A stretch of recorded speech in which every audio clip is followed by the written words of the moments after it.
Okay, welcome to all of you. You are in abortion, an urgent part of women's liberation. So I hope that is where you all plan to be. My name is Eleanor. I'm going to be moderating this panel today. This is Sunsara Taylor, who writes for Revolution newspaper and has been involved in the struggle for reproductive justice for a while now. Unfortunately, yeah, would you please close the door? Unfortunately, this was meant to be a dialogue between two very disparate viewpoints on what needs to be done to make abortion more accessible in an era of incredibly intense attacks.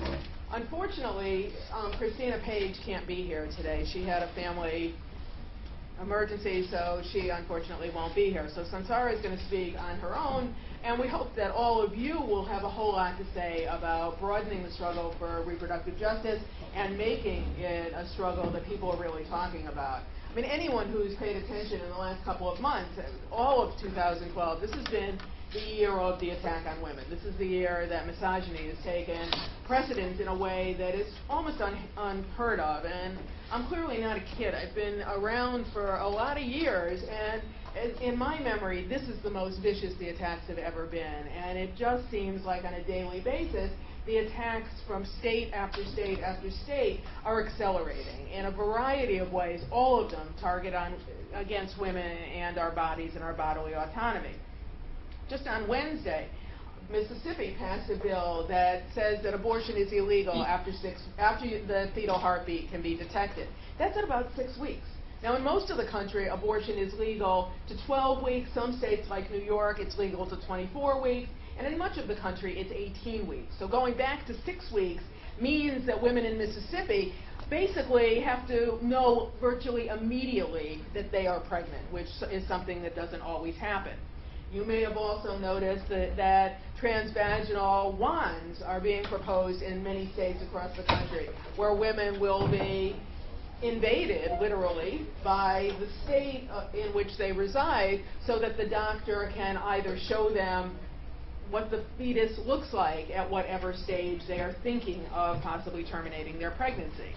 The state of Texas has just eliminated Medicaid funding, not only for abortion, which hasn't been funded in a very, very, very long time, but worse than that, they've taken away Medicaid funding for contraception. And part of me has a reaction to all this. For the last 20 years, many people in the feminist movement have been saying, first they come for abortion, and then they're going to come for your birth control. And many people have said, are you nuts? Yeah. What kind of paranoid jerk are you? Come on, they're never going to go after birth control. I don't want to be right on this one, and I'm sorry that many of us are right on this one, but here we are. Clearly, birth control is now a pariah in the same way that abortion has been a pariah for the last 39 years. I want Sunsara to have plenty of time to talk, and I want us all to be engaged in this dialogue, but the attacks just keep coming, and it's not just contraception and abortion. Violence Against Women Act is coming up for renewal. Money for our battered women, they should stay at home. If he beats you, it's probably for a reason, girls, and you deserve it. If you were just a better wife or girlfriend, he wouldn't have to hit you. So Violence Against Women Act, giving you options, giving you a way to leave a bad relationship, no, no, no. And you also probably know that some fabulous intellect came up with if it was up to me, divorce would not be legal anywhere. Wow. I mean, so we're really looking at a wholesale attack on all of the kinds of things that we kind of take for granted as giving women autonomy and giving us the ability to live our own lives in an autonomous, independent, creative way. And if all of these things go, we are going to see a retrenchment that will make the 1940s look like a progressive period. I'm going to just stop now and open it up and let Sunsara speak for a little bit about what she thinks needs to be done, and then all of us really need to engage in a dialogue, because it's incumbent upon all of us to really think about how we talk about these issues to try to galvanize people who aren't paying attention. Thank you. I like Eleanor. I regret that Christina's not here to have an exchange over. I mean, actually, what we were going to say in common is that abortion is absolutely essential and central to women leading full and equal and liberated lives. And she's actually got an excellent book called How the Pro-Choice Movement Saved America, which is an important book on, and it actually was one of the places where she really nails the anti-abortion movement for every single organization opposing birth control before this was broadly revealed to the public policy and the reality that's being enforced on women's lives. So I just want to appreciate that. And obviously, Eleanor is also somebody who's very, very qualified to speak on this subject. So it's great that she's moderating and also able to hopefully step in a lot more during the dialogue and with you guys because Christina's not here.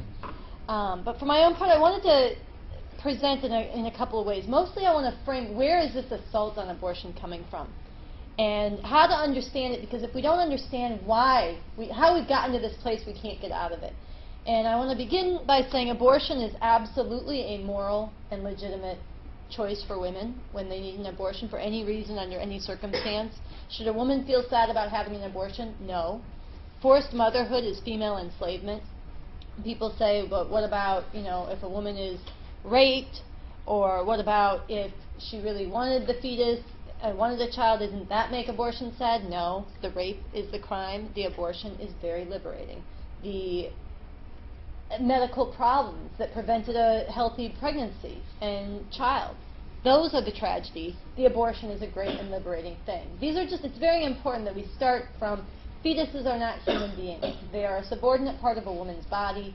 They are a part of a woman. Until they are born, they are not a separate social being or a separate physical being, biological being. And while they have the potential to become a human, they are a part of a woman's body. And if a woman's going to have control over her life and her destiny, and if we are going to live in a society that respects women's full humanity, then we actually have to recognize that scientific fact. And there's nothing wrong with abortion. And we don't need to make abortion more rare. I'll come back to this in terms of common ground.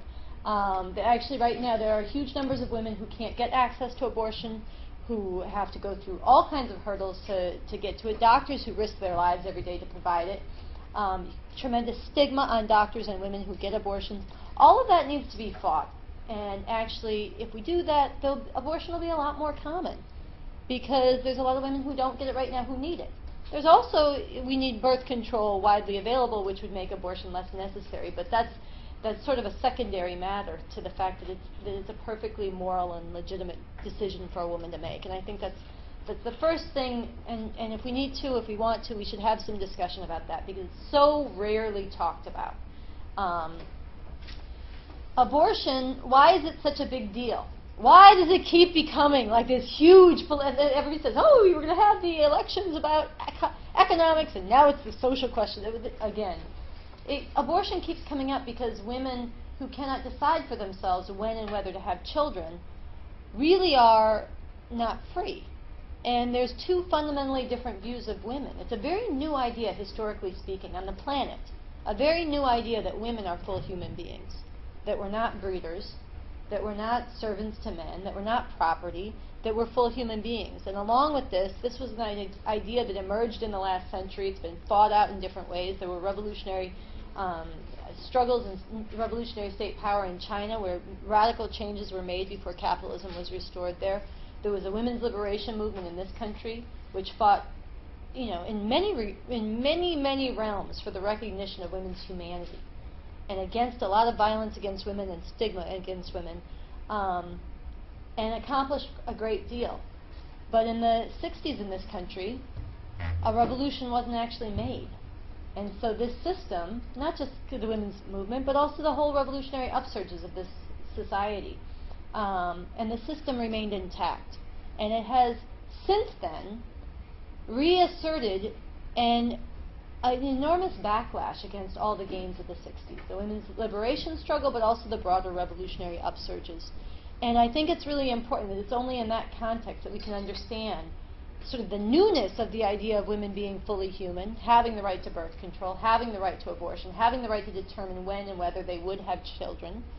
And the newness of that, and that it was up against something very entrenched throughout history, throughout tradition, throughout the culture, but also in the state, and the economy and the culture and the state of an imperialist, capitalist, patriarchal society. And there's been a backlash against everything that was gained at that time, the advances for women, but also the broader advances. And I think it's only in that context that we can really understand why it was a backlash both against the gains made by women, but also the backlash against women was a major means through which the broader reactionary social fabric of the U.S. was stitched back together. Because if you think about the anti-war movements against Vietnam, the black liberation struggle, all of the social upheaval, the radical disaffection in the culture, there was a whole different way people wanted to live and be, and this had initiative throughout society. It didn't make a revolution, but there was a way that actually, beginning with Reagan, there was a whole pushback against all of this. Carter was sort of the years right after that where he was very calm. Now, nobody get too excited. We can all get along. He was a little calmer. But then Reagan came back, and he reintroduced sort of unabashed, you know, he launched his campaign. Somebody said this in the plenary last night in Philadelphia, Mississippi, signifying, you know, upholding states' rights, and that's the place where 3 civil rights workers were lynched. He went there to launch his campaign. Racism was going to be back. Patriarchy was going to be back. All of the things, you know, pro-America, blind patriotism was going to be reasserted. All of this began with Reagan in a real way. And it's important to understand that it was a backlash against everything of the 60s, and the backlash against women's reproductive rights and abortion sat as a key pivot in that. And I wanted to read this quote from a early architect of the anti-abortion movement. His name is Richard Viguerie, because it explains quite a bit of how a section of those who rule this country and have interest in the maintenance of this country saw the question of abortion. He said, "The abortion issue is the door through which many people come into conservative politics, but they don't stop there. Their convictions against abortion are like the first in a series of dominoes. Then we lead them to concern about sexual ethics and standards among young people. This leads to opposition to secular humanism. Then we point out that secular humanism is identified as both the godfather and the royal road to socialism and communism, which points the way to commitments to minimally regulated free enterprise at home and to aggressive foreign and military politics to counter the communist threat from Russia and its many surrogates." Now, hey, welcome. Now you can clearly see, come on in, that Russia and its many surrogates, there have been changes in the world since the time of this quote. But you also see in this quote from Richard Viguerie that the question of abortion was both something that was taken up by a certain section of the ruling class, both as an attack on women's gains, but also as a way of reestablishing a whole reactionary framework. The free market enterprise, the aggressive foreign military strategies, all of these things as a coherent whole. And this was, again, because, and I don't have time and I don't want to take the time in this room right now, but there was the rending of the social fabric, the challenges of the 1960s to those who rule this country and to the coherence of an empire was tremendous. And then there were other changes and challenges this country was confronting. Demographic changes, influx of immigrants that unraveled some of the social cohesion, national cohesion, effects of globalization abroad, including loss of economic dislocations in this country. There was a lot of things that were together with the fact that a lot of people had, and people like Buchanan always talk about this. There were great divides torn open in the 60s that were not going to go away. And there was a need to actually reestablish national cohesion. And in that context, the reassertion of the family and of patriarchy and of patriotism was a big part of how this system really saw a need to go at that. And so, among some sections of the U.S. ruling class, Christian fascism, as an outright assertion of the Bible as the literal basis for the law of the land, including absolute male authority over women, and the mandate that women bear children and submit to men, was aggressively fought for. This was fought for very consciously by certain sections of the ruling class, elevated by Reagan. Among other sections of the ruling class, this was conciliated with, and common ground with it was sought. And this common ground began in a significant way among the Democrats with the presidency of Bill Clinton. Bill Clinton, while affecting a posture of multiculturalism, respect for women, and inclusion, was the one, after all, who cut welfare, who conceded the high ground to the Christian fascists on the question of abortion. Come on in. Just come on in, and there's lots of room. Give seats in the middle. Clinton was somebody who actually, even as he affected this certain multicultural posture, he brought in a lot more of the trajectory to the right of this country. He expanded the prison systems. He militarized the U.S.-Mexican border. He cut welfare. He did a lot of these things. He attacked affirmative action. And then this whole dynamic, and many of the things Clinton did were way far to the right of anything even attempted under Reagan. I think that's important. And this dynamic has continued, of this rightward move, which is driven, again, by the need to reestablish a cohesion of the empire. Under Bush, the more recent Bush, who certainly elevated Christian fascism to the highest level of courts, military, and finance, and beyond, but this has continued even under Obama. As much as people try to see Obama as something he is not, and it's continued under Obama as a representative of the ruling class of this empire. It meant something that Obama brought that bigot, Rick Warren, to give his convocation prayer at his inauguration. If people don't know, Rick Warren is a biblical literalist. He's a bigot who preaches openly women should submit to their husbands as their husbands submit to the Lord, because the husband is the head of the wife, even as Christ is the head of the church. He is somebody who insists the earth is 6,000 years old and evolution is made up. He is somebody who spearheaded the attacks on gay marriage in California. He is a bigot. And he was invited. It meant something, and Obama knew it. When he invited that bigot, Rick Warren, to give his convocation, he was signifying, there's room for you in this administration. Because even as Obama is not himself a Christian fascist, he is part of the ruling class that knows that there is a need for this religion and this patriarchy to be reasserted as part of holding the empire together on the one hand. And on the other hand, he knows that to fight it out with those sections of the ruling class who are Christian fascists would be such a fight, because they are so serious that that would be destabilizing, and that's something he doesn't want to risk at a time of war and other things. So this is continued. And it means something, too. I'm just trying to skip ahead so we open it up soon. Okay. And this, okay. Through this whole period, there's been a pattern, beginning with Reagan, including Bush 1, Clinton, Bush 2, and now Obama, that has demonstrated a profound reality. Every section of the ruling class has for decades agreed, that this needs to play a bigger role. And the dynamic has continued where yesterday's outrage has become today's compromised position and tomorrow's limit of what can be imagined. And this is how we got from a place where we're fighting for birth control, fighting for birth control. And I want to end with a brief word on this so-called Republican war on women, because this has now come out in a big way. There's a Republican war on women. People are finally acknowledging there's something going on. And I dispute the frame of Republican war on women. I would insist this is the systems war on women. And I think that calling it a Republican war on women is a misnomer, and it's misleading.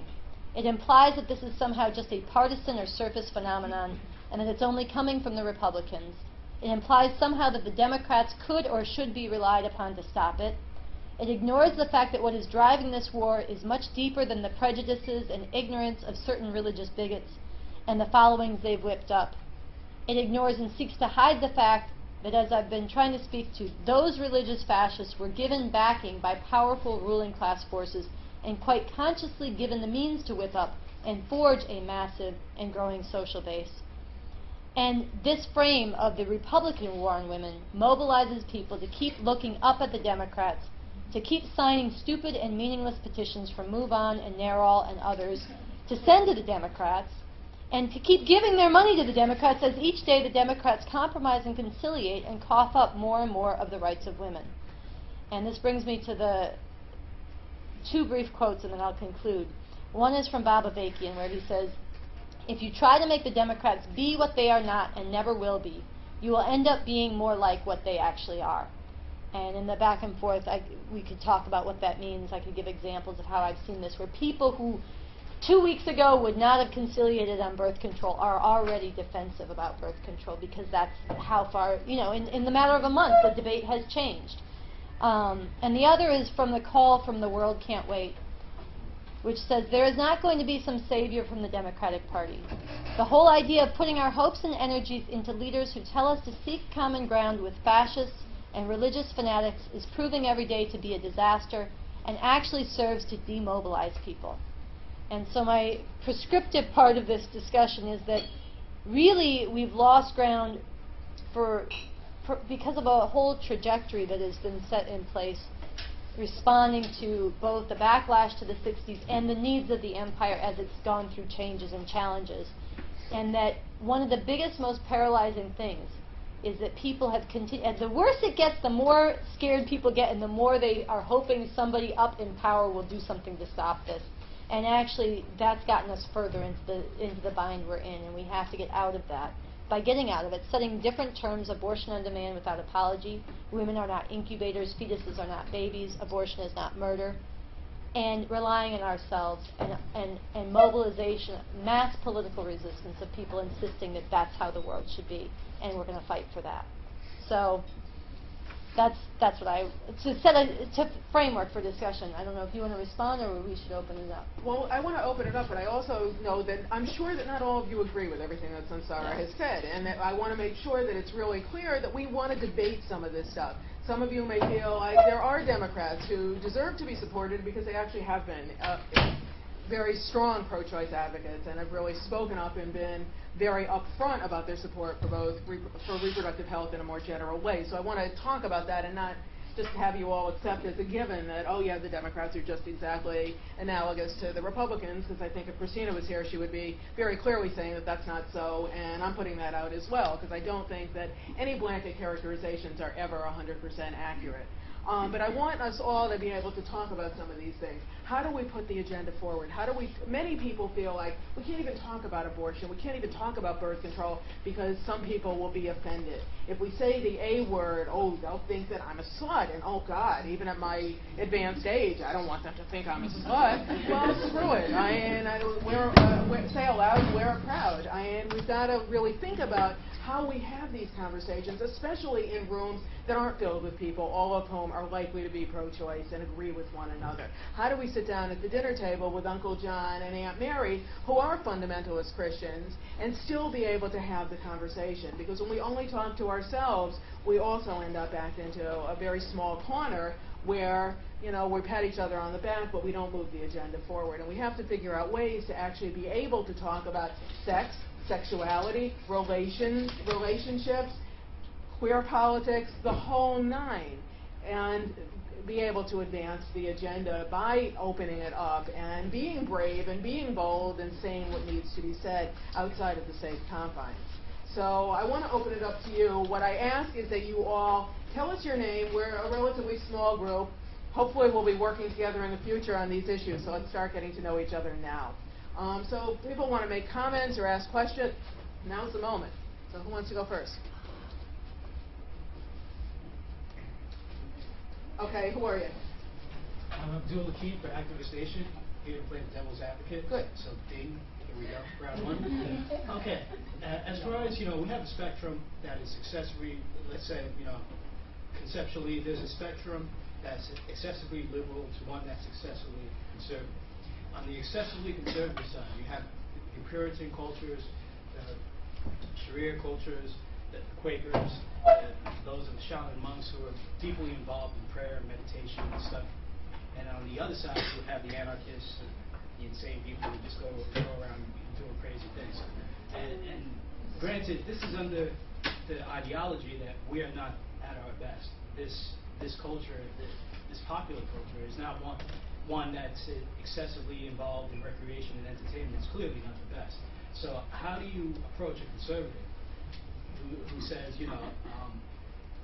I don't see it as a progressive stance? Granted, you could call the anti-women thing. You could say that that's a degeneration and just a part of the characteristic animosity that people have with it, to disrespect women and to put down women. But also, I don't want there to be progress backwards. I want there to be a progress forward for there to be like more civility within the program. So, you know, is that really a progress forward or progress backward? Do you want to start? If there's other people in the audience who want to respond directly to that, I would give space for that. Otherwise, I'll respond to it, and then we'll go to another question. Did you want to respond to that? Just say your name first, please. I'm Fran Left, and I'm just, you know, one is so torn about talking to people, even talking to people who are on the religious right, because the cliche is you can't have a rational argument with someone who's just citing God. You know, well, God says so. You know, so how in the world do you talk to somebody who's just coming from that space? And obviously, you have to talk to people who aren't that diehard into, you know, religious fundamentalism, but are kind of they know you, but they maybe have a little bit of an open mind, you know, just in terms of communicating. I think it's essential that we communicate, because people like myself who live in New York City, you know, even myself who thinks I keep in touch with the world on these issues, you wake up one day and you just say, oh my God, how did this get so far? How could there possibly not be one abortion clinic left in Kansas? How could this really be happening? Because we're kind of insulated here. So you know, so it's been a great failure to not be talking to people. So I'm sort of just jumping off from your question, but I just want to throw another question out about that, which is how do you do that? And the show that I do, which is Joy of Resistance, most local feminist radio on WBAI. This coming Wednesday is going to be making an excursion into talking to the other side, which I have some trepidation about. The other two producers who are doing the show think it's a good idea, so I'm kind of curious in going along with it. We're actually going to have a debate called Abortion Within the Black Community, and it's going to have some Black Christian conservatives be debating, these are all women, with Black progressive pro-choice, pro-abortion rights and pro-reproductive justice people, including one person who is from the Religious Coalition for Choice. Okay, so it's really kind of a good idea, but on the one hand, I'm quite nervous about ceding some of our space, our precious left radio space, to people who are going to start, I'm afraid, yelling about, you know, abortion is murder and God, you know, and possibly even appeal to some folks in our audience, you know, and possibly get more recruits. I'm very nervous about opening the space up that way. On the other hand, I think it's a terrific idea. So I'm just putting out my own being torn about where you talk, where you open up space, how you do it to people who are absolutely determined to use any kind of lies to, you know, to win. Who knows where the hell they're coming from, some of them. They're just opportunists. You know, how do you do that, and how do you sort it all out? So I'm going to throw that open, and I'm also, yes, I'm doing a little bit of a plug for the show, which is Wednesday it's coming Wednesday between 9 to 10 p.m. If any of you would like to watch us navigate this difficult territory, I have some flyers. But anyway, that's my question. I want to know from Sunsara and Eleanor. I want to just come at it from a slightly different vantage point. I'm going to tell you a story about my father-in-law, who died a couple of years ago at the age of 100. He was incredibly homophobic. And gay people were just horrible. They were sinners. It was horrible. It was horrible. It was horrible. They should just be shot on sight. Until his cousin John came out. And then John came out and said, you know, Uncle Nathan, I'm gay. Gee, you're my favorite nephew. Gee, all of a sudden, literally overnight, gay was okay. You know, Cousin John is gay, so now it's okay because Cousin John is clearly saying he holds a job, he's a nice guy, he's loving, he's kind, he calls me once a week, he's my favorite nephew, and that was it. And I think people are often afraid to talk about stuff because they know that someone has previously said something that was incredibly entrenched. And the fact that 1 in 3 women in this country have abortions before they hit the age of 45 means that many of us sitting in this room have had abortions. And do we talk, you know, maybe we tell our friends, our very closest friends. Or maybe we don't even tell our very closest friends because they may freak out a little bit. But when we take that risk and we actually say something and we are Cousin John to, you know, to Uncle Nathan, it often has the desired effect. People tend to react to stories. Political rhetoric doesn't do it. In my mind, abortion on demand without apology doesn't say anything. It doesn't. It's fine for those of us who are in the know, but what affects people more is hearing Eleanor, who says, when I was 32, I had an abortion, and this is what my situation was, and this is why I had an abortion. Oh, okay, I'm looking at you, and you're not a slut, and you're not a terrible person, and this is what happened. Hearing the stories that we tend not to share really opens things up. And I think that your fear, Fran, is well taken, but I also think that when we take the risk, people often listen, and it's like, wow, I never knew anyone, or I never heard anyone say that, and oh, now I know you, I can't judge in exactly the same way. Well, I want to respond to a few of the things that have been said. One of the things that you said, Abdul, was that we want more civility. It wasn't the only thing you said, but I want to take issue with that. It's not because I want incivility, but I actually think there's a way, especially among progressive, radical-minded people, really among liberals, but even it filters into places like this and where it shouldn't. The idea becomes trying to be agreeable, trying to find common ground, trying to find civility and dialogue. Actually, I want liberation. And they're not always the same. And actually, fighting, when you are under assault, when there's a war against women, you actually need to fight that war. And you need to fight it not on their terms, but on our terms, and on the terms of what's true. This is where I think the stories of women's lives, the stories coming out, the telling the abortion stories, this is very essential. It should not be something that people are ashamed of. It should be something that gets said over and over again, louder and louder, in a way that does have a social impact. And we should do it because it's true, and because it's in line with actually, it's objectively liberatory for women to be able to have control over their reproduction. That's objectively true. It's not, there's some people who are extremely over here and some people who are extremely over there, and let's figure out how to make people agree. Let's start with what's actually true. Why is abortion under attack? Because it's about holding women down and cohering an oppressive society. And why is it important to fight for? Because you cannot liberate women without it, and if women are not free, then no one is free. And that's true, and then let's have a fight over, is that true or not true, and what side of history do you want to stand on? Not because it's my view, not because it's your view, not because some extreme over here and over there, and we want middle ground. We want, actually, I think this is something we have to start with what's reality, and then we have to fight for what's true. And then in that context, I feel like there's the meaning in abortion on demand without apology. I feel it does actually, because it corresponds to, if there's not abortion available for all women under any circumstance when they need it and when they desire it, without any stigma or shame, then we're still, then anything that stands in opposition to that is part of enslaving women. It's part of the traditions that are chaining and enslaving women, whether it come from family, whether it come from the church, whether it come from the culture or from the state. And, you know, that's a demand, and it's an outlook, and it reflects what's true. There's a lot of ways that could be given expression, but it's a very different meaning than abortion should be safe, legal, and rare, which is another thing that people say. I mean, it started with Clinton, Bill Clinton, but that implies, it smuggles in the notion that there's something morally wrong with abortion. I think that's a very damaging statement. I think abortion on demand without apology is a very liberating statement, and it has real meaning, and it has had real meaning for people, not because that's necessarily going to change the die-hard fundamentalist's mind the first time they hear it, but my experience with this slogan has been, I will end with one example where I gave a talk at an atheist convention, not a very religiously influenced community, very untraditional, atheists, you know, a hall full of atheists, and after I was done talking about the Christian fascist assault on abortion, where it comes from and what's wrong with it, and I said abortion is a perfectly moral decision for women, this young woman came up to me and started telling, I mean, a lot of people came and told me their abortion stories, exactly like she's saying, because people don't have a place to tell them.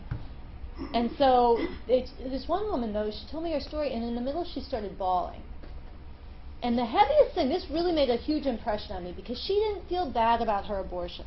She never felt guilty. She never was shamed. She grew up pro-choice. Her boyfriend was very supportive. He went to the clinic with her. She said, I never felt bad at all. But you know what? I started to feel like there was something wrong with me because I didn't feel bad. She had had the abortion 2 years before. She said, I never heard anybody say, that it was okay to get an abortion. And the so-called pro-choice movement has conceded the moral high ground on this, largely because they've tied themselves to the Democratic Party and its conciliation, and its safe, legal, rare, and its common ground, and its conciliation on all these things, such that you have a whole generation that has come up and never heard this. And the stigma on abortion is enormous. And we have the right, people often say we have the right, but we can't really exercise the right. We also have the technical right that's diminishing and diminishing, but in a huge dimension we've lost the war in terms of whether people think it's a valid choice to make. And that's going to affect whether they fight for it, and also even if they have the right, and even if they exercise it, the amount of weight of guilt and shame that women, and stigma that women carry with them for having made that choice, which is so common, and which ought to be no remorse involved. And so I feel like this is, it's not the only thing we should say, but a political slogan like that has real meaning in terms of what's true, what you're fighting for, and what pole you're planting and gathering others to then, you know, if we had a movement that was anchored around that, that was vociferous around that, you'd actually have a lot more people standing up and saying, oh yeah, I never heard that before, I like that, and then they'd feel comfortable talking about it, and you'd have a lot more. So it's not the only thing, but it's a very important anchor, so, yeah. Yeah, you're first. Did you have a point also? Yeah. Okay, so you and then the person in the back. So my name's Amy Littlefield. I wanted to respond to Eleanor's point about sharing stories, which I think is really important. I started a project recently called the Provider Project that collects stories from people who work in abortion care, both because I think it's a vehicle for telling the stories of women who have had abortions, who don't have the courage to be able to tell them themselves. You know, people can share stories anonymously in that way, and also because I think there's this huge lack of medical knowledge in the way that we talk about abortion that it's really important to combat. We saw this with what happened in Virginia with the ultrasound, where the legislators didn't actually realize that the law, the way it was written, was going to mandate transvaginal ultrasounds for many women in early pregnancy. It didn't say transvaginal ultrasound. They didn't know this existed as a concept. It was like there was this total lack of knowledge that came out of that. But I also I always, when I hear about slogans and the way this debate plays out, I'm always thinking about the impact that has on patients. And probably the patients that so I worked as an abortion counselor for 2.5 years, and I would say maybe 1 in 30 patients that I saw was abortion on demand without apology, and was totally cool with it. And often there were women from other countries who had not grown up steeped in the like total shame and stigma of abortion in this country. And then a lot of them, maybe the majority of them, were, I feel kind of okay with it and there must be something wrong with me. And then some really needed to grieve. And so I think when we say, well, you shouldn't have to feel sad about abortion, yes, I agree with that. But we also need to make room for the nuances of lots of times women do feel sad and they need room to grieve. And for them, the need to have an abortion is not what they would choose if they had the money. It's not what they would choose in a perfect world. It's not what they would choose if they qualified for welfare or if their boyfriend wasn't abusive or, you know. And they see it as a loss, and they need to be able to grieve it in that way. So I think having nuanced language that can take that into account is also important. And I also wonder if we need slogans that precede abortion on demand without apology. You know, things like saying women who have abortions are good women, you know, to counteract that I'm a bad person. You know, I heard that slogan recently and I really think that could help women. So it's a question I guess that I would put out there of how do we mobilize and also help and support the 1 in 3 women who have abortions who aren't talking about it, because if they could talk about it and felt comfortable doing it, we would have a revolution and that would be it, and all this Republican garbage would go away, because that's 1 in 3 women in this country is a huge force. So why aren't these women feeling comfortable, and how do we speak to them? It's a question I ask myself a lot. Just on this, I'll briefly on this question of your story of the counseling experience, 1 out of 30 women don't feel remorse. No, I know, it's an estimate, but I've talked to providers too who say, look, the divide for women who are 30 and younger, the level of guilt is enormous. And women who are older, or women years ago, she said, I just never dealt with this amount of agonizing that women would come in with. And here I want to say that there's even in this, we have to fight for the morality of abortion. And I do think we should say women should not feel guilty for getting an abortion. They should not feel guilty. I don't think that's saying your feelings are not valid. Those are different things. But just as we have a struggle, and we need to continue a struggle, that women who are raped should not feel guilty. A lot of women feel all kinds of guilt and shame after they're raped. And we don't have a problem saying you shouldn't feel that way. We don't, that doesn't mean I say, you don't really feel that way. I say, no, okay, but as a friend, you struggle with your friend, and you go, you know it wasn't your fault. You know you didn't do anything wrong. And then you go through that with somebody. And I feel similarly with abortion, a woman's not doing anything wrong. Now, abortion should not be, rape is always going to be a trauma. Abortion shouldn't be. So the analogy breaks down, but abortion is also not doing anything wrong. And even in the circumstances you're describing, where the boyfriend's abusive, or she wishes she could have a child but she can't afford it, those are the things that are sad. Those are the things that are criminal. Those are the things that are tragic. The abortion is actually that's not sad. That part, that she's in those circumstances maybe, very horrific. But the abortion part of it is actually the ability to not compound that problem. And I think it's important for us to sort this out for people, because if those women didn't have the ability to get an abortion, their problems would be compounded. And that's actually why they're getting it. That part is the one part that's actually, they should feel is there for them. The other, and I'm not saying that invalidates the rest of the sadness or grief, but I feel like these things, even among ourselves, we have to tease these things apart, because otherwise, I just feel very strongly that there's a lot of ways that this stigma gets re-smuggled back in, and if we don't tease it apart, we end up being afraid to really challenge it. And I'm not saying, again, women will have everybody has their experience they go through. I'm not saying those are not valid feelings, but I'm saying in terms of how we talk about this, there's never anything that makes, forced sterilization was a crime. Freely chosen abortion, under whatever circumstance, the ability to choose that is always something liberating. I wrote, yeah, you'll be next.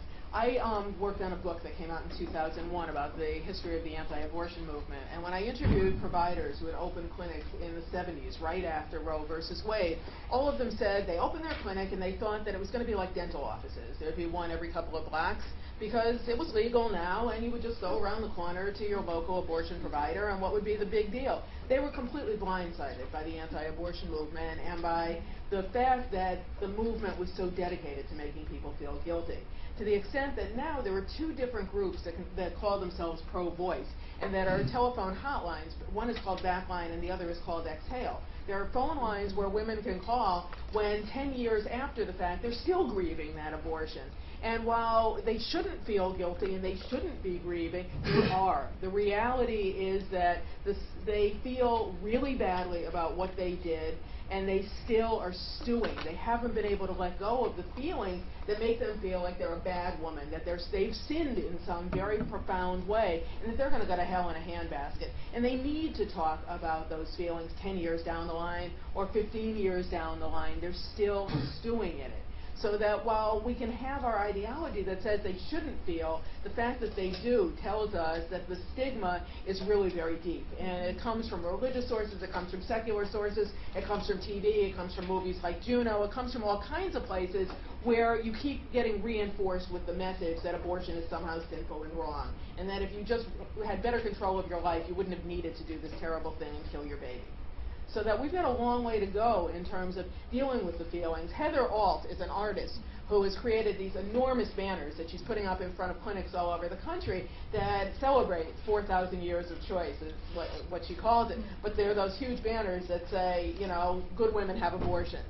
And that message in and of itself can be really liberating for people in terms of thinking that, wow, it's not just sinners, good women have abortions. Wow, who would have thunk it? No, I think you're right in terms of getting the stories up. And there was a woman a few years ago who published a book and made a documentary called I Had an Abortion. Right. And so if you Google that, she collected stories of many, many women, from Gloria Steinem down to women that had had abortions and told their story. And I think at the time she said she was still interested in collecting more stories. So, You know, I think they just reopened that. I think Right. they're re-beginning it, that project. That's what I heard. Okay, 1, 2. okay. Well, I wanted to... Your name first, please. Oh, sorry. My name is Justin. I kind of wanted to touch on the point that was made in the lead-off about the role of the Democrats. I think that's pretty important to discuss because often it is kind of perceived that they're going to make gains for women's rights and abortions, and oftentimes they get all this funding only to turn their backs, as we've kind of seen happen. So I think it's important that more so this would kind of be linked with the struggle for the working class as a whole, because this is more so an attack on the working women. So I think this should be linked with those issues and kind of create an alternative in this way. Well, I appreciate the question. I have to tease apart and take a little, it's worth it to tease these things apart. I don't think the attack on abortion is an attack on working women. I think it's an attack on women as a whole. And it's actually, and the reason I think I want to pick up on this is that there's a lot of economism out and about in the world and in this conference that says, really something's wrong if it interferes with the working class. And along with that is with the working class of the U.S., which is very sort of national chauvinist on top of it. Really, there is exploitation of people who labor in this country and around the world. That overlaps with and interpenetrates with the oppression of women. But the oppression of women is actually, it's not reducible to, and it will not be resolved just by thinking of the needs of the workers, and certainly not just by the needs of the workers in the empire. How do we get our best jobs ignoring what everything in this country sits on top of? The clothes that we're wearing, the food that we eat, the slave labor and near slave labor that keeps this empire running. So it's important to tease those things apart. And then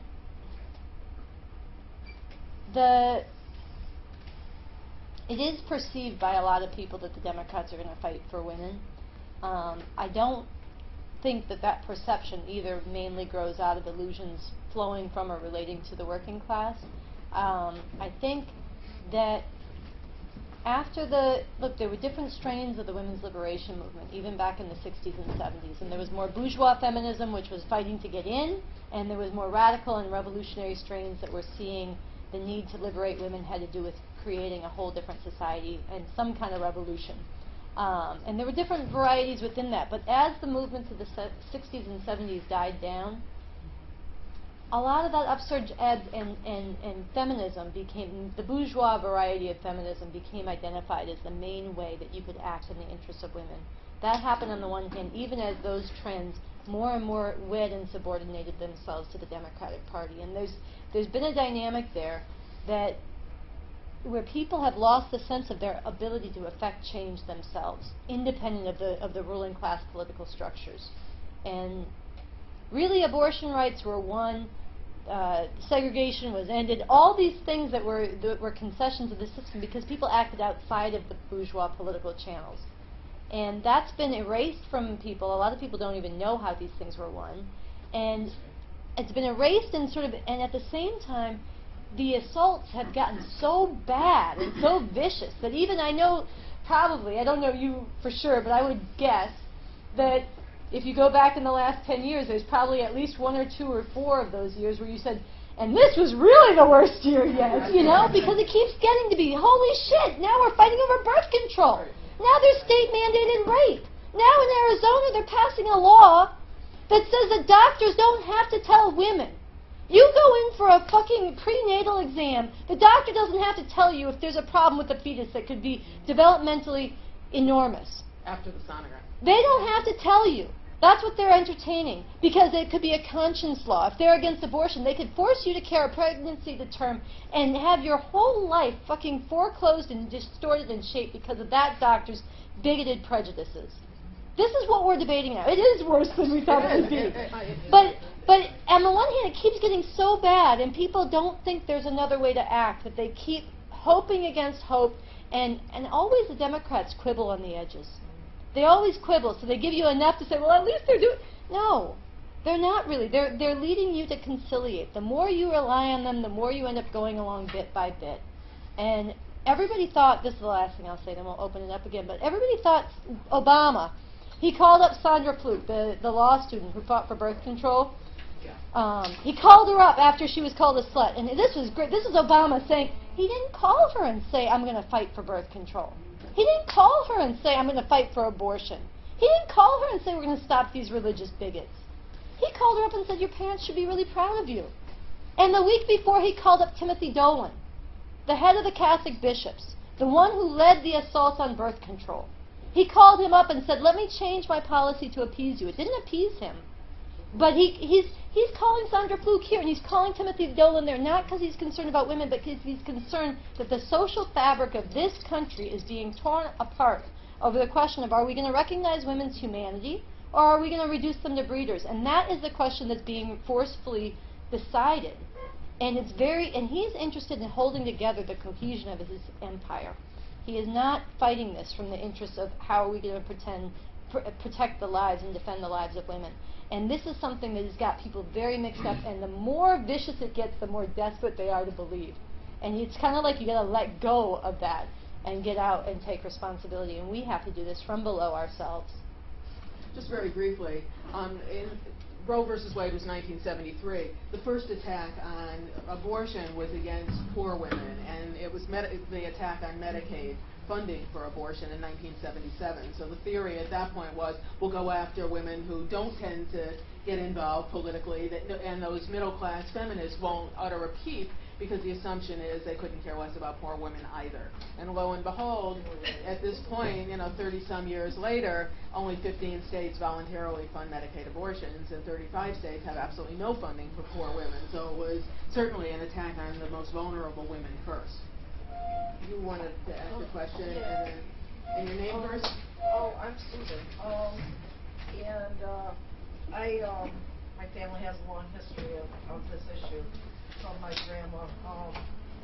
There are chairs up here, though. Fighting for, with Emma Goldman, and my mother was a surgical nurse witnessing what had gone on when the women who had the illegal abortions or self-induced abortions had come in with septicemia and just perforated uteruses and everything else. And but it's and it seems, and this has been something that my mom and a lot of people have said, is that a lot of the young people weren't getting involved. That they had gotten these rights because of the women who had fought before them for this stuff, and they were just reaping the benefits, but not realizing what was going on. And I'm hoping that this has really woken people up. But in our society also, we don't value older people, and there's so much knowledge and so much experience there on how they fought for the right for us to have contraception, for the right to have, and to go back and listen to them, because they really have gone through this war, and it's tearing them apart, because now they're seeing it all, going backwards. But the other thing I think is very important is the language. It just seems like like I remember when they were doing the late-term abortion ban, and even people who were for abortions and reproductive justice and reproductive rights were using this term partial birth abortion. Mm-hmm. And it's like, no, we need to use terms that, first of all, are empowering to women, and also reflect the justice and the importance of this issue, and not take on these terms. And I think that language is so, I think oftentimes the left loses the ability to really capture what it needs to be said in a way, and oftentimes adopts these really poor language that really is not reflective of how we believe, but that's what the media puts out there, and that's what and we just adopt it, and we really need to fight this and have language that really represents what we're fighting about. So, one other thing. I also think it's really important that we recognize, because it's like this whole thing about the fact of, well, they can always give it up for adoption. Well, I had a son 22 years ago. I live with chronic pain. Having a baby is not something that's just easy to do. And then, it's like, you just have a baby and it's just this lack of any feeling that women would have, and the risks. I mean, the mortality rate, in the United States is incredible for the money and the health care that supposedly we're supposed to have. And I think it's something we need to talk about too, is that, first of all, women shouldn't be dying because of having babies, because they can't afford health care. And also the fact is that, women should have a choice. And that, it's not the question of, because, I lived 22 years, and I will live the rest of my life with problems because of that. I love my child, I'm glad I have him, but I can just think if I was forced into that situation, how I would feel. And the right that somebody would tell me I had to do that, and I had to live with that because that's part of being a woman. That's bullshit. So, well said. In the back. Range bearing Montana, and I just wanted to comment on a couple of things. Because when it's nice to see some guys here and some young guys here, because I do think that's really the voice that needs to be heard. Because we're all in this together. And I've been on Facebook a lot, and I've really been touched to see a lot of young people responding to what's been happening with Rush Limbaugh and the Susan Komen and all these things. And I think it is raising awareness on an odd. I mean, it's terrible. It has to be these things that do that. But I think there is an awareness with all these topics being in the spotlight that's coming to light that young people didn't realize before. They kind of took those rights for granted and said, they're just there. And now that they're under threat, the positive spin is that I do think a lot of young people are getting involved and really getting outraged that their rights are being threatened. And a lot of young people I'm noticing are saying, I didn't even know how I got help. So it's kind of interesting. And the response, I've had an abortion. I have no problem with that. 30 years ago, I also have a 16-year-old son, and now that I'm raising a teenager, I am more pro-choice than ever.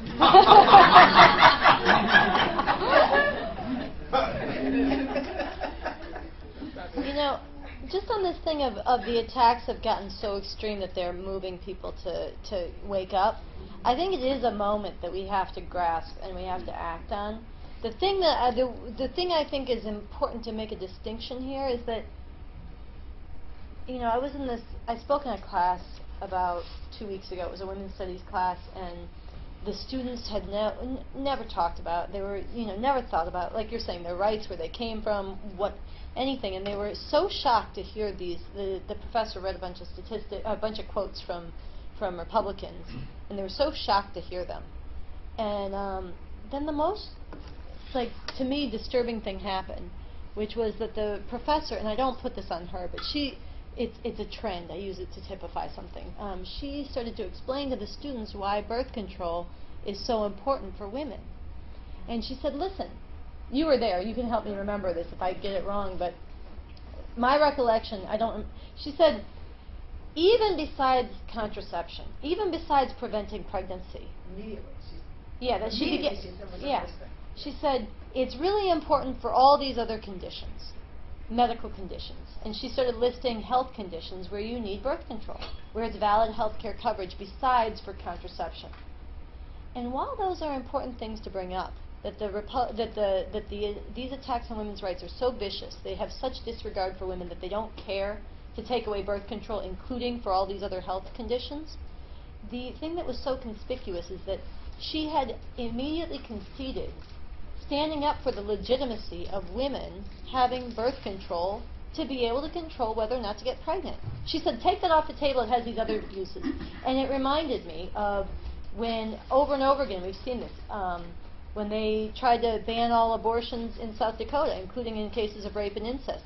The women's movement largely said, oh, well, what about the women who are raped? What about the incest? And so then they changed, that law was defeated, they changed it, and they said we take out the exception, we make exceptions for rape and incest, and they're able to reintroduce the law, and the moral high ground has been eroded. And my point in telling these stories is that there's excitement, there's involvement, and there's a moment where people are paying attention. But if they don't actually get the notion that there should be abortion on demand without apology, if they don't get that, yes, birth control, if they don't get that this is about the liberation of women, if they get motivated on narrow defensive terms, and if they get motivated on those narrow and defensive terms through the main channels of saying, I'm going to give money to the institutions that are setting those narrow and defensive terms, we're going to have a moment of mass awakening and mass disillusionment, demoralization, and demobilization. And this is where it's a very important moment for there to actually be people saying in the street. There was something in Virginia that was very important. People went into the streets. We did a protest at St. Patrick's Cathedral last weekend, where we started there because that was the and it was controversial to do, but that was part of the point. Okay, you're just starting to pay attention.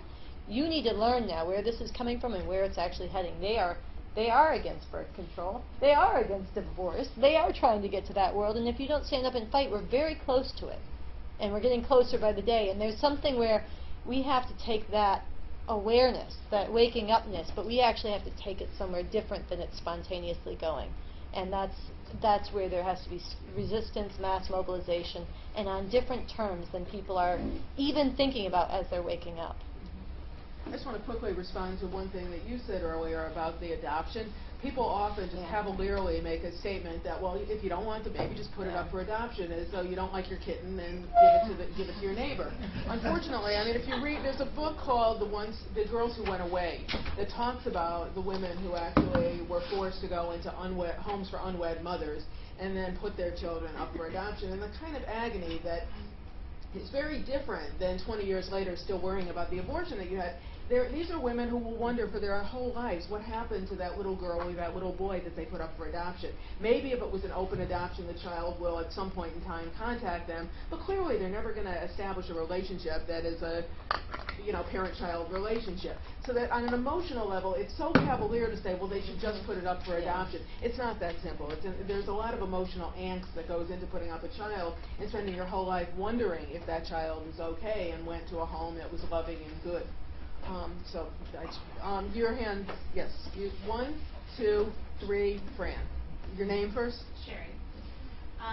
One of the things that was talked about is sort of how do we talk about abortion with people who are not agreeing with us. I think one of the ways we can do that is talk about our values, which is what we want to say, what's important to us. What does a world with pre-abortion on demand look like? What does that mean? And talk about, in my viewpoint or in my ideal world, this is what it should be like. And so, especially when Republicans can say, well, they are the moral people and they have the moral majority, we can come back and say, listen, these are our values of freedom and so forth. This is what's important to us. Second point I want to make is about, I'm actually also shilling for NARAL. I know you guys may not like this, but we're doing some lobbying in Albany about the Reproductive Health Act, which I think is really important. There was some talk that we might be able to actually get it passed in New York this year. For people who don't know, it puts abortion from the criminal code back into the health code, and it guarantees women ability to use or not use contraception. And it's really important. Also covers us in terms of if Roe were to fall, us in New York were protected. So that's one of the other things. I think it's important also to say that lobbying is important. So our voices and going to our representatives and being able to knock on their doors and meet with them in person in places where they are and say, listen, this is important to me. This is why it's important to me. Let me tell you my story about why it's important to me. And you know, if you come up for election and I like what you're saying, I'm going to vote for you, and I can get my friends to vote for you too. And so I think election politics are really important. You talk about the Republicans that are in office. We can go into, you know, if you're against them, you can actively say, I'm not going to vote for you, and I'm not going to have my friends vote for you. So that's another piece of it. So I want to talk a little bit again about language, and the person who said, yes, we're talking about partial birth abortions, and we're ceding that language to the right. Absolutely, that's a Frank Lentz thing. That's them using that language, and instead of saying, no, that's not even a medical procedure, that's actually something that was made up by the right, not even something that, you know, exists, and actually calling it what it is, using appropriate terms. That's right. The question of lobbying, I really respect the substance of what you're arguing for in terms of women's lives and reproductive justice, but I have to disagree as firmly as possible with the notion that at this point the politicians are not stupid. They know. They know what's happening. I mean, nobody who is not paying attention, no one who's paying even an iota of attention can miss the fact that there is an enormous assault on women's reproductive rights right now. And it's very unsettling to millions and millions of people in this country. That's why Planned Parenthood could raise all that money when that was pulled from them. That's why, you know, it's enormously, everybody knows, it's her point. On Facebook, it's all over, there's people paying attention. The thing is that they don't actually feel that there's a force that's going to act regardless of what they do, that's going to force them to respond. They don't. They don't. They don't feel that, look, and somebody said to me, an abortion doctor actually, a week and a half ago, he said, I don't get it. During the Vietnam War, he was in the military, he said, people were taking over campuses. They were doing all kinds of stuff to stop this war. I don't get why it's not happening with the assault on abortion right now and birth control. And people don't, until people start acting independent of those political channels, the Democrats know, everybody knows. What? If you don't vote for me, what are you going to do? Vote for the Republicans? No. I mean, what do you have to leverage there? You have nothing. I'm sorry. You have nothing. It's not that they don't know, and it's not that you really have something else that's viable that you could vote for. I mean, you could do a third party, but that's not going to change anything. That's not going to win. Or you could vote for them and hold your nose and then continue to lobby them. Really, there needs to be people saying, we are fighting to change the terms, to act on our own, and to create such a political demand from below that everybody has to respond to it. People who today disagree with us have to be challenged and rethink it. People who have all their whole lives opposed abortion and never heard anybody make an argument against it, they'll have to hear it for the first time and think about it for the first time. That starts a process. People for whom they feel like they believe in abortion, but they whisper about it, or maybe they had one and they don't know how they feel about it. They will have an anchor to say, yeah, I'm with that, and they can speak out. They'll have a context where they start to tell their friends maybe where they didn't. That changes things. And people who want to fight will have somewhere to join.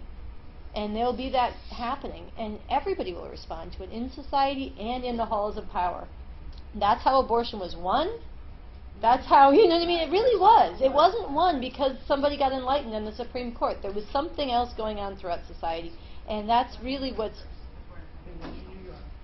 And the last thing, just quickly, I want to say the very last thing is this question. This point of if Roe were to fall, we'd protect something in New York. If Roe were to fall, we can't let that happen. And I know you don't want to see that happen, but one is if Roe were to fall, any little, it's like a dam breaking. Any little trees in the course of where that water is going to flow are going to get knocked over before long. Any little things you do. We have to reverse the tide and the momentum, and that only happens by going to the people and mobilizing people. It doesn't happen by putting in procedural changes, relying on the existing political framework as that framework moves further and further to the right each year, and actually each week.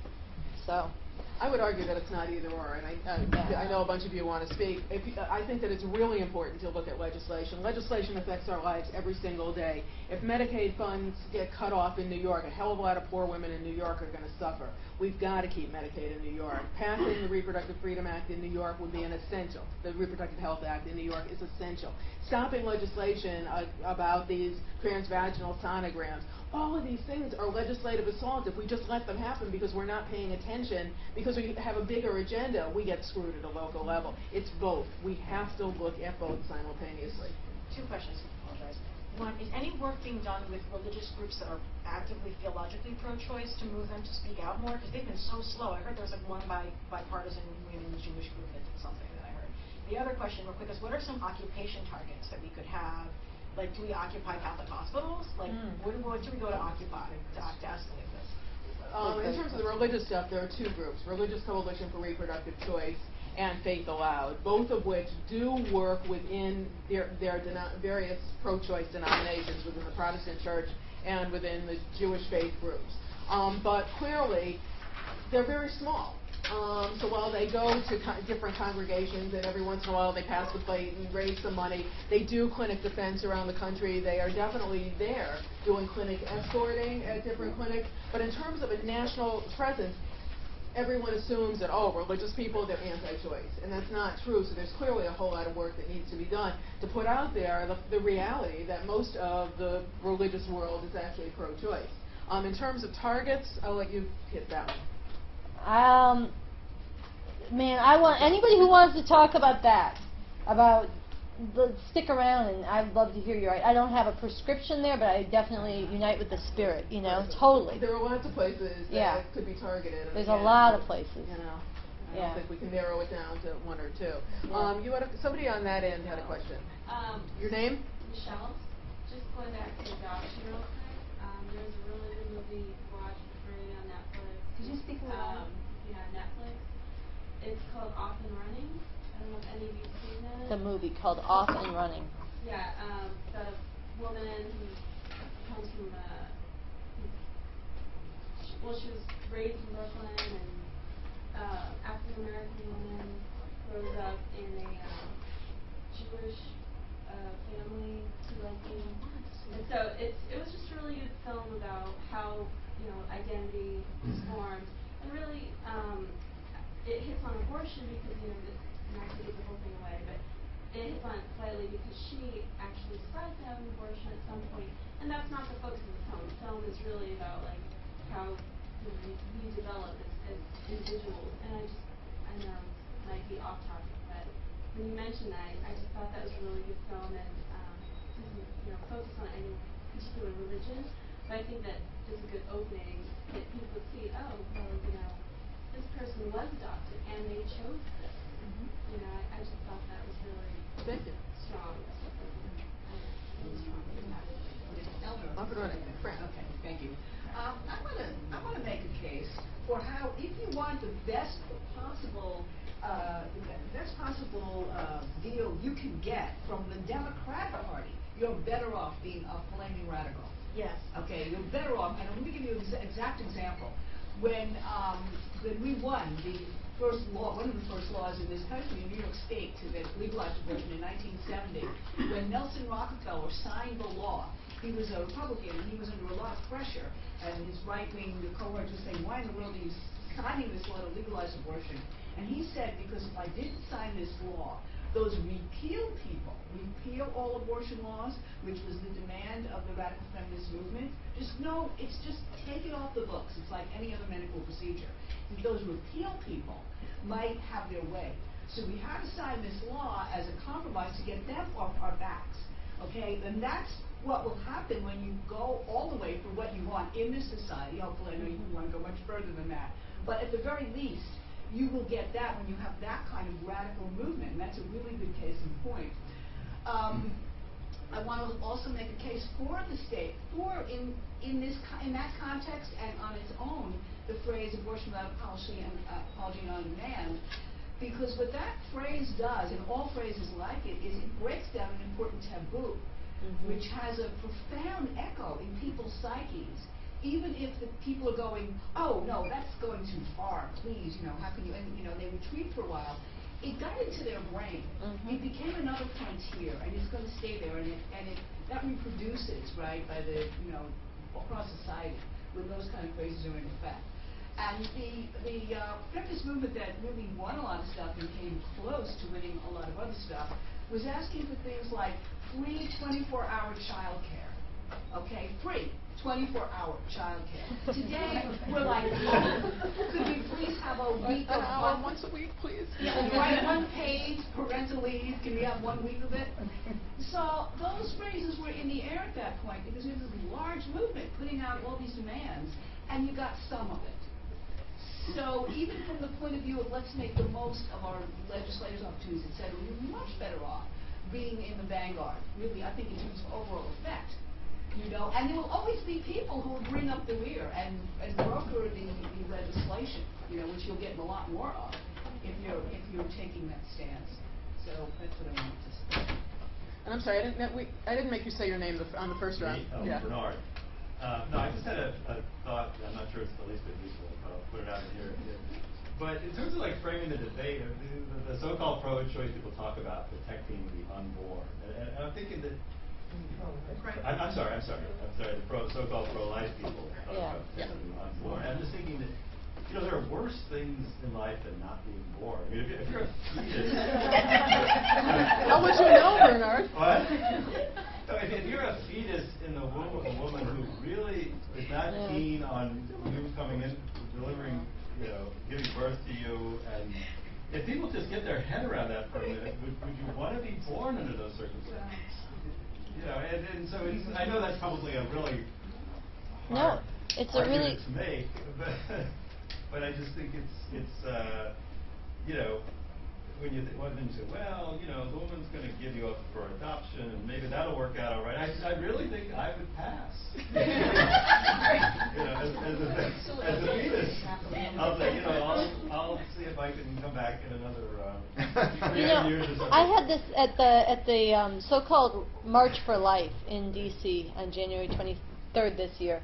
I had this discussion, you know, I don't talk to all of the crazies who are there, but some of them you debate with them. And so there was a group of young kids, and then their mother came over and was in it. And I said, look, wouldn't you have been upset if your mother had aborted you? And you're going, no, you wouldn't be. You wouldn't be around. You know, there's no angst involved. There's none of that. But the larger point, I heard Fran make the point. That's still from the point of view of the fetus. But I said to this person, I said, look, if my coming into this world would have been at the expense of my mother being enslaved and forced to do something that, you know, forced in circumstances and to bear a child that she didn't want to have for whatever reason, I would not be pleased to be here. And the kids were listening, and the mother went off, and she said, no. I said, you would rather be born, even if it meant your mother was enslaved. And she said, yes, yes, yes. And the view of actual enslavement of women, I really feel like this has to keep being hammered at. Forced motherhood is female enslavement.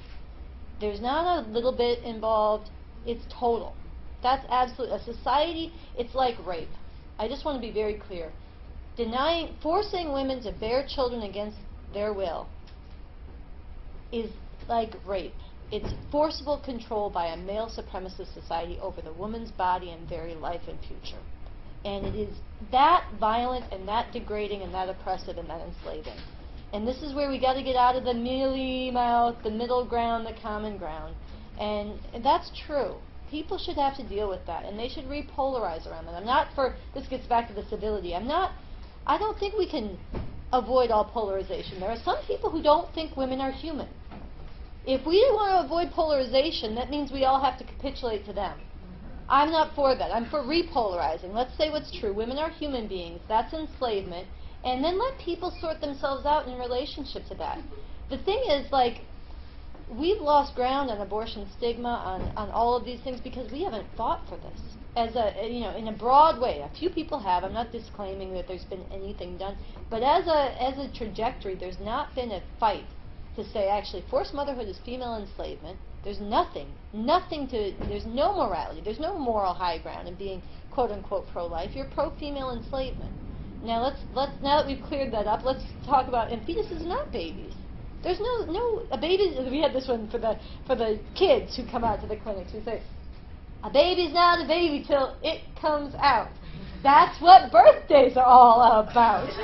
You're not a person yet, okay? It's not a moral qualm. Abortion is not a moral qualm.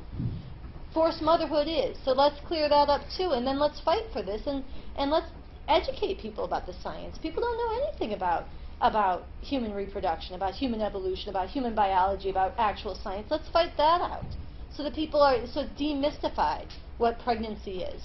And let's fight those things out and let people then sort themselves out in relationship to that. And I actually think in that way, not saying over dinner with every single reactionary, but in a societal way, that's the only way we're going to win people who today are in these churches supporting, criminalizing abortion out of that. It's the only way you're going to get them to actually confront the implications of the actual policies and morality they support.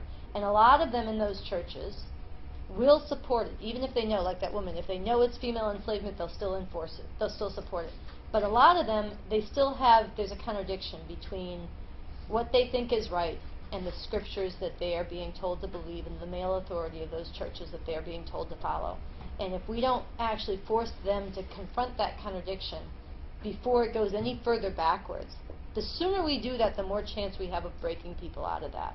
And, that's a bigger conversation, but I think this is the only way we're going to gain ground. There's a lot of people whose voices are suppressed right now who are telling their stories in whispers, who are angry and feel like, my best friend told me this story, and I know we got to get open again, but my best friend told me the story of being in a gym a week and a half ago and having two women talk about birth control and then look over their shoulder and say, I hope that we're not offending anybody.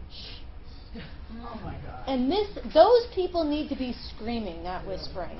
And it won't happen if those of us who are here now don't start getting out there screaming, And then they will join us and other people will have the chance, which they've been denied, to rethink something that is completely immoral that they're supporting. That's the only way they can get out of it. You had a question, and you have a question, and then somebody else on this end. Yeah, there were actually something to also be aware of. I'm from Rochester, New York, and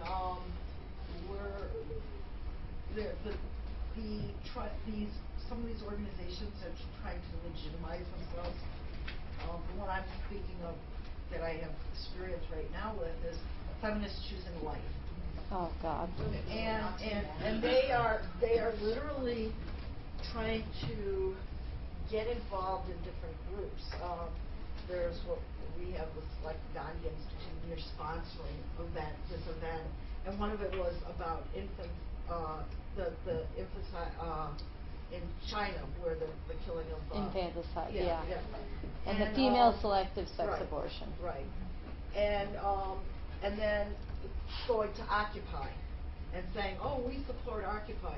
Or I'm part of a community space. They wanted to have a forum, and they're like, we agree on so many issues, and yes, we don't agree on this one, and it's trying to legitimize these radical people that really are totally against women. The name, is offensive enough, but the whole, and they're really trying to do that, to legitimize and infiltrate movements that they think, they could influence. So people need to be aware of this and really counter, because they could do it, Thanks for the warning. Yeah, and I also think that a good place to start is occupying the bishop's office. So. And we did the Catholic Church, and they weren't happy with it. Listen, every one of you guys, we have this, we're going to pass around a sign-up list, but please, we need to stay in touch. But the Feminists for Life of America's slogan is "Women deserve better than abortion," and it's just one of those that makes you want to just wring little necks. And one of the things we have to really come down to is that abortion is foundational, and if we're really going to look at feminism, abortion is really something that cannot be compromised in any way, shape, or form. If they don't want to have an abortion, that's fine. It's not a rite of passage. You want to have 12 children, that's your right. But you cannot do anything to stop someone else from exercising that fundamental human right. I have a question for those folks who are more knowledgeable about what actual self-identified pro-life people think. I'm of the opinion that they don't actually think fetuses are babies, because if they thought fetuses were babies, they would be trying to try all these women who have abortions for murder. They are. But like they don't go and like try to arrest their neighbors, and they don't go and like firebomb like if they really thought it was murder, wouldn't they be? I think that they're lying. I think that they say that they're against, but they're not really. But like normal, and for like normal people who Let her finish, self-identify as like pro-life, like want to go and kill like us, like I don't, like these were murderers, like I don't know. They are. They wonder what they do. I think there's a range of, look, a lot of people don't think that deeply about it. That's actually, most of the people who consider themselves pro-life are like a lot of the people who consider themselves pro-choice. They don't think that deeply about the full implications. They have a certain gut moral reaction. But the gut moral reaction of, quote, pro-life does actually think that in its essence and in its mainstream, the gut reaction is that that's a little baby. And it's the killing of a little baby. And while there are different levels of empathy for what women might go through and feeling like, well, that's really hard for a woman to do, we should be sympathetic to her, there's a lot of vilification of doctors in particular. And this was done because I actually think the anti-abortion movement early on ran into trouble because it only elevated the fetus and disregarded the woman. And the women's movement responded and said, where's the woman? All these pictures of fetuses, there's no woman. And they were right. So then they kind of took a different tack and they said, oh, abortion, women deserve better than abortion. Women regret their abortions. Women, we care about women. We're feminists for life. We want to take care of our women so they don't get abortions. And there was a way that this was done so that to alleviate what was a contradiction for a lot of people, even in their own social base. And it shifted it to demonizing these doctors, the baby killers, the people who mass murder babies. That's why these doctors have been killed, firebombed, harassed, and all of this, which still goes on. There was a clinic burned to the ground in Pensacola, Florida, New Year's Day. So a lot of that animosity was shifted, but I actually think at its core, there is the view that this is killing of babies, and it's an unscientific view, and it does actually create enormous, and it dovetails with enormous hatred of women that goes on, and misogyny more broadly. So there is a lot of resentment of those. You hear a lot of it in average pro-life people, the mainstream of them, the sluts, the women who were irresponsible, the baby killers, all these people. You'll always be a mother, you'll just be the mother of a dead baby. These are all things that are reflective of how much they've imbibed that. And it's also why they have to be forced to confront that actually the implications of what they're fighting for will criminalize. And, I mean, this is what happens when abortion is criminalized. In El Salvador, which is a model for a lot of the anti-abortion movement, and they support this, there are women who've been arrested out of the emergency rooms, and they've had their uteruses, which were perforated and removed, confiscated and used as evidence in the courts to imprison them. That's the model. Okay, so people need to come up against that, so that and that contradiction that the anti-abortion movement has tried to alleviate by saying, oh, we're for women but against abortion. It's just like they say, we're for gay people but against the sin. No, you're not. You're actually, no, I mean, these are things that they've gotten a certain leeway on. We have to reveal that. No, the Bible says gay people should be killed and women should bear children and obey their husbands because they caused original sin. That's where the word is coming from. That's what they're going to be forced to carry out unless you get off that boat and fight for something else. There's not a middle ground. Even if you feel like you're in the middle, that's where it's going. And we see it played out right now, so you have to get out of that. I mean, back in the late 80s, Randall Terry, who founded Operation Rescue, stood up and said, abortion is murder, and if you all believe that it's murder, you better start acting like it's murder. Yeah. And that's when the rescue movement started. They would chain themselves to the entrances of clinics, they would lie down in the parking lots, and after people started to get arrested en masse and have to pay massive fees, the rescue movement kind of frittered away. But there has still always been a certain number of people in the most radical fringes that bomb clinics that feel as though they have nothing left to lose. And one of the things that they follow is a manual called 99 Ways to Stop Abortion by a guy named Joseph Scheidler in Chicago. And one of the things he said is, if you're dying, if you have a terminal disease, ain't nothing to lose, baby. Set yourself on fire in front of clinics. do whatever, because even if you're convicted, you're dying anyway, so make a martyr of yourself. And there are continually people around the country who follow Joseph Scheidler very carefully and have firebomb clinics all over the country. And obviously Dr. Taylor got shot in the lobby of his church by somebody who wasn't terminal but was mentally ill. And these guys are out there, and they are pretty universally guys. Yeah, I was jumping off of that. I used to escort women when I was in college to abortion clinics, and I found it really fascinating that those men, and the Operation Rescue was at the beginning when I was working there, I worked for 3 years. At the end, what I found even more disturbing was that they were actually convincing, once they shifted their focus, it wasn't the same people, but that they were convincing them to have their babies. And I thought that was more upsetting to me, and because I felt like we were kind of uniting against this evil force to get through and go into the clinic and do that. And then these women were they were preying on that, getting back to the guilt part. They were preying on that, convincing these women to have children. And now that I've had a child, I'm like, then where do they go? These people have to raise these babies by themselves. They take away. Right. It's worth noting, they always say you'll be the mother of a dead baby. They never say you'll always be a parent. You'll just be the parent of a dead baby. Because there's this cult of motherhood. It goes together. The stigma on abortion goes together with the cult of motherhood.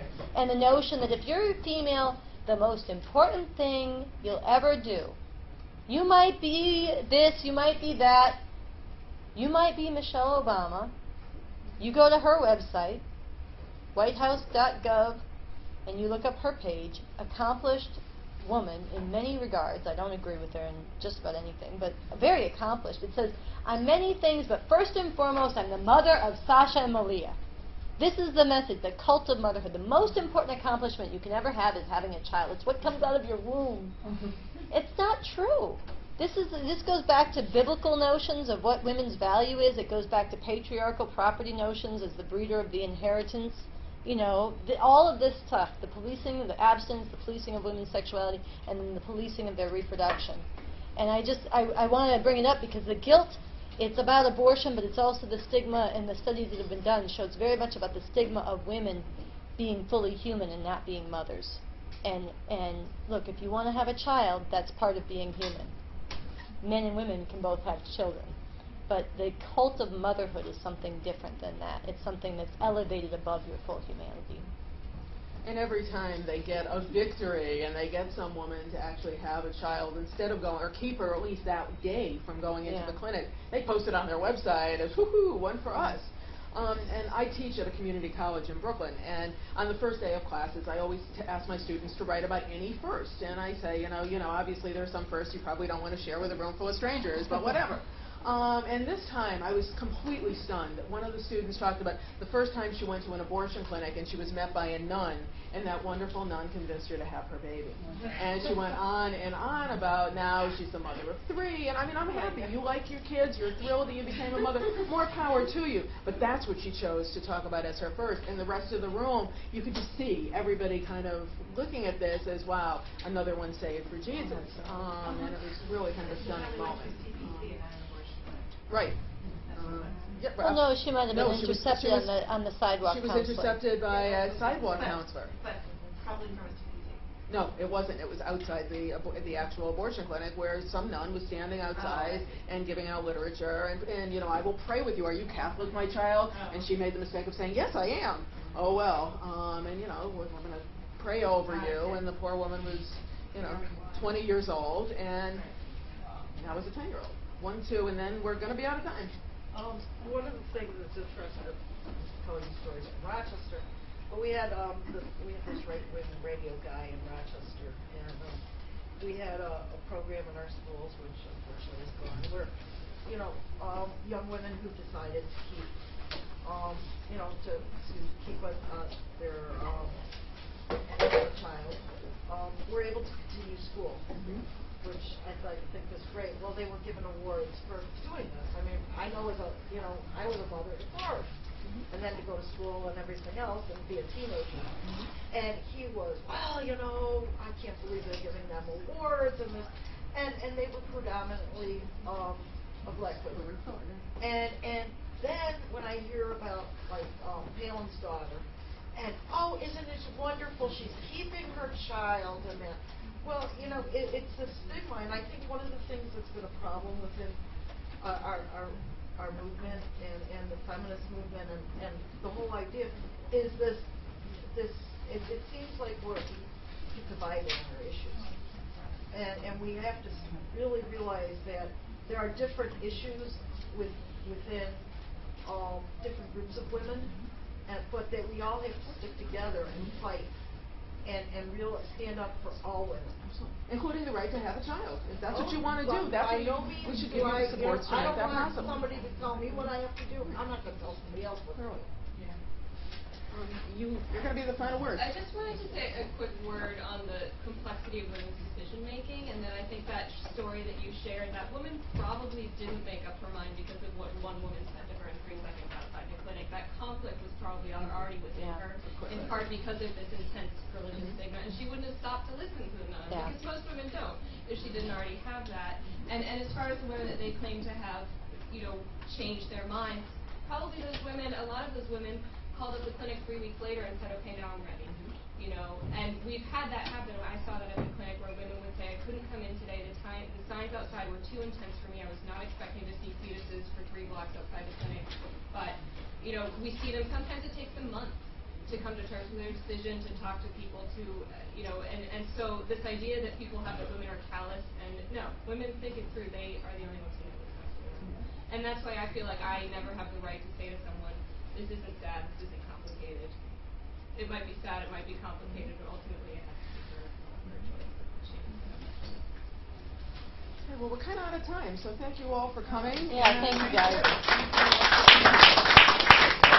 There's a sign-up sheet going around. I'm not sure if it's still going around, or make sure your name is on it. This sign-up sheet is for an effort that I'm part of, which is to end, oh, there it is, the yellow thing. End porn and patriarchy, the enslavement and degradation of women.